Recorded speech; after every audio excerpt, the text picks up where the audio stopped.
Kenan and Kel. There we go. Here we go. Kenan and Kel, I guess the black version of Drake and Josh, the Drake and, whatever. However you want to put that together. But yeah, Kenan and Kel. Absolutely. Kenan and Kel, man, for me was one of the top tier shows.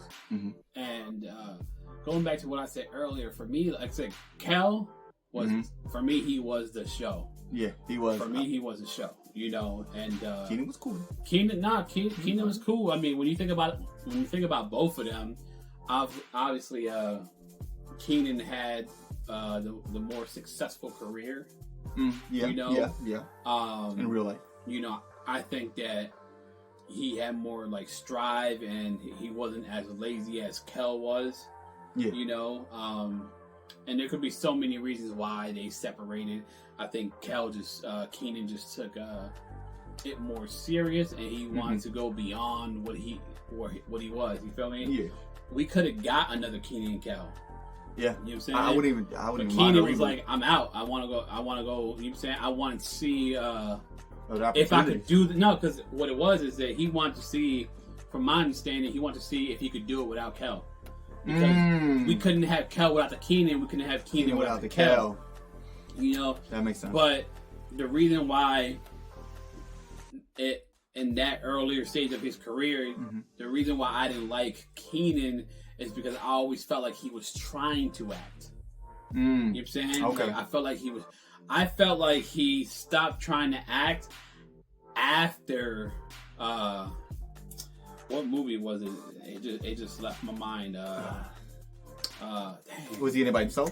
Not that boy. He played the. I'm gonna hate myself. He played the fat guy. The red sweater. We ain't talking about heavyweights, right? No, no, because that's before Kenan and Kel. I'm tripping. And that's Nickelodeon. I'm tripping. I mean, that's Disney. That is Disney. I'm tripping. Kenan was Fat in it. Albert, bro. Oh Fat my Albert. God, yes.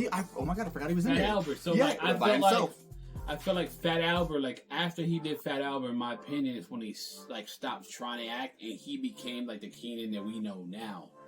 And in reality, like he hasn't had much like he's been like SNL ever since Saturday Night Live. He's been there. Like I think he reached like high accolades in like in SNL. Okay. He hasn't really done much movies, not that I know of. But it was like after Fat Albert is when I was able to appreciate his craft, his art, the way his acting was.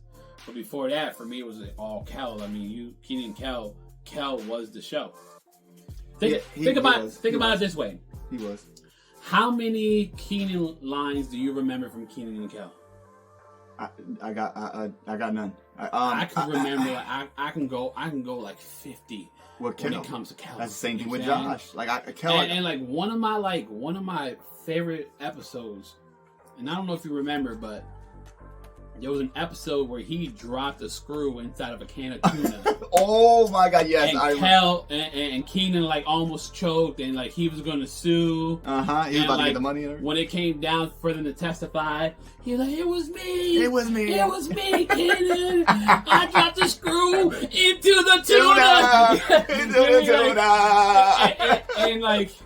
And even though it was funny, you could see like how you could see his acting skills. And there was so many episodes where it was like, even like when it came to like him being serious, it was always like a sad moment, and you felt it. Yeah, you felt it. And yeah, so like my number 2 would be Kenan and Kel. Oh, yeah, so Kenan and Kel is phenomenal. I was literally just watching it earlier today. I was going through a whole bunch of Disney, Nickelodeon shows. Yeah, man. And Kel, he really, as I'm watching the show, he also reminds me of Marlon from the Wayans Bros.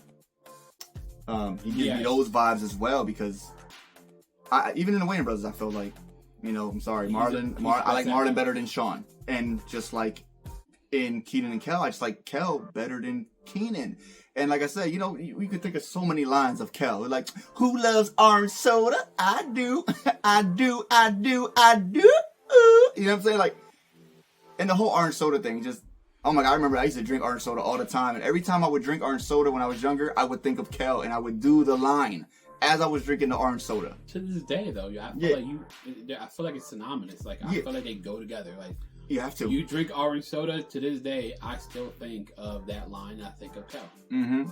And then also like when and I love how they always started the episodes like them on stage and like like they were in front of a crowd. Right, there probably wasn't even a crowd there, but No, there was because the show was done. It always said this show was filmed in front of a live audience. That's right. Okay. And even how they ended the show, I always loved.